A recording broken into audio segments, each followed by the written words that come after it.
রাজ্য সরকারের সামাজিক সুরক্ষা ভাতা অর্থাৎ বার্ধক্য ভাতা, বিধবা ভাতা এবং প্রতিবন্ধী ভাতা সংক্রান্ত একটি গুরুত্বপূর্ণ আপডেট সামনে এসেছে। যারা আগস্ট মাসে ১,০০০ টাকা পেয়েছেন তারা কবে থেকে ১৫০০ টাকা পাবেন। এছাড়াও আগস্ট মাসে যারা এখনও পর্যন্ত কোনো রকম ভাতার টাকা ঢোকেনি তাদের জন্য এই মুহূর্তে খুবই একটা গুরুত্বপূর্ণ আপডেট সামনে এসেছে। অর্থাৎ তাদের টাকা দেওয়ার বিষয়ে মুখ্যমন্ত্রী শুভেন্দু অধিকারী খুবই গুরুত্বপূর্ণ আপডেট দিয়েছেন। প্রত্যেকেই ১৫০০ টাকা কিভাবে পাবেন এবং কবে থেকে এই ১৫০০ টাকা দেওয়া শুরু হবে সমস্ত কিছু জানিয়ে দেব আজকের এই ভিডিওটিতে এবং আপনাদেরকে প্রমাণ সমেত দেখাবো। তাই ভিডিওটি প্রথম থেকে শেষ পর্যন্ত দেখবেন এবং আপনি কোন জেলা থেকে দেখছেন অবশ্যই কমেন্টে লিখে জানাবেন। বার্ধক্য ভাতা, বিধবা ভাতা এবং প্রতিবন্ধী ভাতা ১৫০০ টাকা কিভাবে পাবেন? নমস্কার। রাজ্য সরকারের সামাজিক সুরক্ষা ভাতা অর্থাৎ বার্ধক্য ভাতা, বিধবা ভাতা এবং প্রতিবন্ধী ভাতা নিয়ে একটি অত্যন্ত গুরুত্বপূর্ণ খবর ও আপডেট সামনে এসেছে। আপনারা যারা প্রতি মাসে নিয়মিত এই ভাতার টাকা পান তাদের জন্য আজকের এই ভিডিওটি অত্যন্ত প্রয়োজনীয় হতে চলেছে। বর্তমান সময়ে দাঁড়িয়ে এই ভাতা প্রকল্পগুলি নিয়ে রাজ্য জুড়ে উপভোক্তাদের মনে নানা ধরনের প্রশ্ন ও উদ্বেগ তৈরি হয়েছে।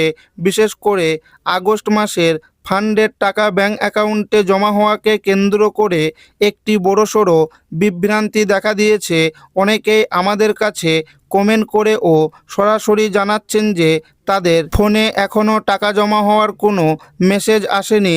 আবার অন্যদিকে এমন বহু উপভোক্তা রয়েছেন যাদের অ্যাকাউন্টে নতুন নিয়ম অনুযায়ী ১৫০০ টাকা জমা হওয়ার কথা থাকলেও মাত্র ১,০০০ টাকা ঢুকেছে। তাহলে যাদের অ্যাকাউন্টে ৫০০ টাকা কম এলো তারা বাকি ৫০০ টাকা কবে পাবেন? আর যাদের অ্যাকাউন্টে এখনও পর্যন্ত ১ টাকাও ঢোকেনি তাদের কি আগস্ট মাসের টাকা আর দেওয়া হবে না? আজকের এই বিশেষ ভিডিওটিতে আমরা এই সমস্ত প্রশ্নের উত্তর একদম সহজ ভাষায় ও বিশদে আলোচনা করব। টাকা না পাওয়ার পেছনে আসল কারণ কি, প্রশাসন ও পঞ্চায়েত বা বিডিও অফিসের নির্দেশিকায় কি বলা হচ্ছে, যাদের টাকা আটকে আছে তাদের ঠিক কী কী পদক্ষেপ নিতে হবে এবং কবে নাগাদ অ্যাকাউন্টে সম্পূর্ণ টাকা পৌঁছাবে, সব কিছুই এই ভিডিওটিতে একদম স্পষ্ট করে জানতে পারবেন। তাই ভিডিওটি কোনো অংশে স্কিপ না করে প্রথম থেকে শেষ পর্যন্ত খুব মনোযোগ দিয়ে দেখতে থাকুন। আর আপনি ঠিক কোন জেলা এবং কোন ব্লক থেকে ভিডিওটি দেখছেন তা অবশ্যই নিচের কমেন্ট বক্সে লিখে জানান, যাতে আপনার এলাকার কোনো আপডেট আসলে আমরা সবার আগে আপনাকে জানিয়ে দিতে পারি। বন্ধুরা, আমরা সকলেই জানি যে রাজ্য সরকারের পক্ষ থেকে সামাজিক সুরক্ষা ভাতার অঙ্ক ১,০০০ টাকা থেকে বাড়িয়ে ১৫০০ টাকা করার সিদ্ধান্ত নেওয়া হয়েছিল। এই নতুন নিয়ম কার্যকর হওয়ার পর থেকে বার্ধক্য ভাতা, বিধবা ভাতা এবং প্রতিবন্ধী ভাতা এই তিনটি প্রধান প্রকল্পের আওতায় থাকা লক্ষ লক্ষ মানুষ প্রতি মাসে ১৫০০ টাকা করে পাওয়ার যোগ্য হয়ে উঠেছেন। এই সিদ্ধান্ত চালু হওয়ার পর সাধারণ মানুষ ও বয়স্ক উপভোক্তারা অনেকটাই স্বস্তি পেয়েছিলেন। কিন্তু আগস্ট মাসের ফান্ডের টাকা যখন উপভোক্তাদের অ্যাকাউন্টে পাঠানো শুরু হয় ঠিক তখনই জেলায় জেলায় এক অদ্ভুত ছবি দেখতে পাওয়া যায়। প্রথমত, এক শ্রেণীর উপভোক্তা রয়েছেন যাদের অ্যাকাউন্টে সরকার ঘোষিত পুরো ১৫০০ টাকায় সময় মতো জমা হয়ে গিয়েছে। দ্বিতীয়ত, একটি বড় অংশের মানুষ অভিযোগ করছেন যে তাদের অ্যাকাউন্টে ১৫০০ টাকার বদলে পুরনো হারে মাত্র ১,০০০ টাকা পাঠানো হয়েছে। আর তৃতীয়ত, এমন অনেকেই আছেন যাদের অ্যাকাউন্টে এখনও পর্যন্ত কোনো টাকাই ঢোকেনি। একটি প্রকল্পের টাকা একই সময়ে ছাড়ার পর কেন এই ধরনের তারতম্য তৈরি হলো তা নিয়ে বহু মানুষ এখনও চিন্তার মধ্যে রয়েছেন। অনেকেই ভাবছেন যে তাদের ভাতা হয়তো বন্ধ হয়ে গেল বা তাদের নাম তালিকা থেকে বাদ পড়ে গেল।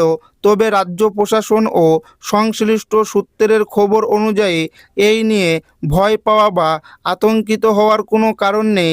অ্যাকাউন্টে টাকা না পৌঁছানো বা কম টাকা পৌঁছানোর পেছনে বেশ কিছু প্রযুক্তিগত ও প্রশাসনিক কারণ রয়েছে। প্রথমত আমাদের বুঝতে হবে ডিবিটি অর্থাৎ ডাইরেক্ট বেনিফিট ট্রান্সফার প্রক্রিয়ার বিষয়টি।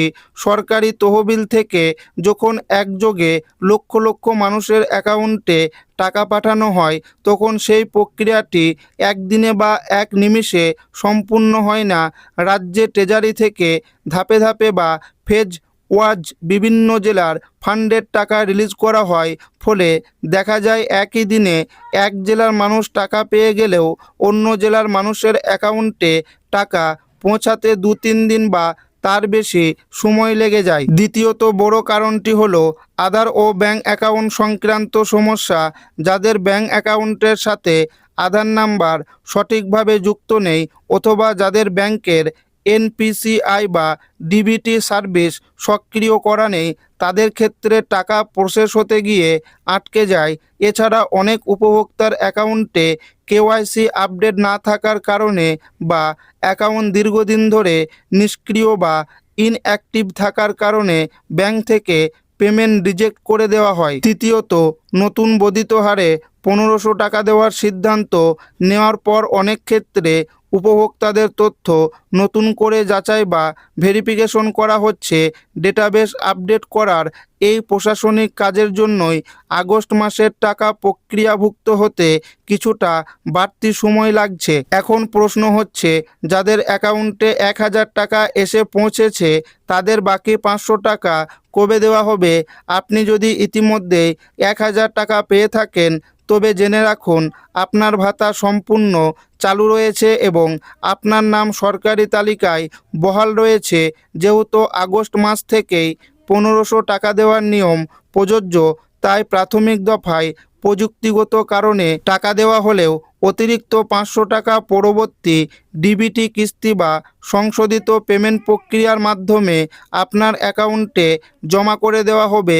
এর জন্য আপনাকে নতুন করে কোনো ফর্ম পূরণ করতে হবে না বা কোথাও ছোটাছুটি করতে হবে না। পেমেন্ট সিস্টেমের সমন্বয় শেষ হলেই বকেয়া টাকা অ্যাকাউন্টে পৌঁছে যাবে। সরকারি আপডেট ও প্রশাসনিক তথ্য অনুযায়ী যাদের টাকা এখনও আটকে রয়েছে বা প্রসেসিংয়ে রয়েছে আগামী 26 আগস্টের মধ্যে তাদের সকলের অ্যাকাউন্টে আগস্ট মাসের ভাতার টাকা পৌঁছে দেওয়ার লক্ষ্যমাত্রা রাখা হয়েছে।